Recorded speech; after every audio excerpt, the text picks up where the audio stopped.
તો અમદાવાદમાં એસીબી વિભાગે મોટી કામગીરી હાથ ધરી। સીઆઈડી ક્રાઇમના પીઆઈ અને કોન્સ્ટેબલને લાંચ લેતા ઝડપી લીધા। પીઆઈ પીકે પટેલ અને કોન્સ્ટેબલ વિપુલ દેસાઈને લાંચ લેતા ઝડપ્યા છે। સરગાસણ પાસે જાહેરમાં 30 લાખની લાંચ લેતા એસીબીએ ઝડપી પાડ્યા। બંને પોલીસકર્મી સીઆઈડી ક્રાઇમના સીઆઈ સેલમાં ફરજ બજાવે છે।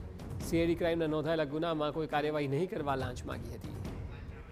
વધુ માહિતી આપી રહ્યા છે સંવાદદાતા હરીન માત્રાવાળિયા। હરીન, જણાવો કે કઈ રીતે આ બંને ઝડપાયા અને શું હતી આખી મેટર?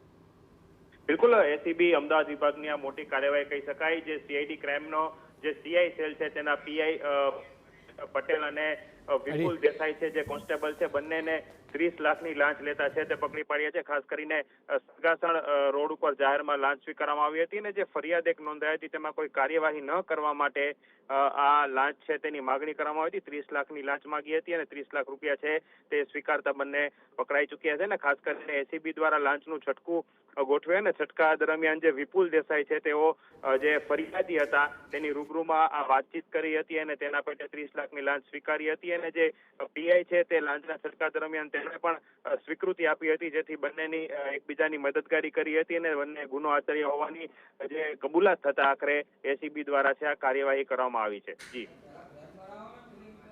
જી બિલકુલ, આભાર સમગ્ર માહિતી બદલ।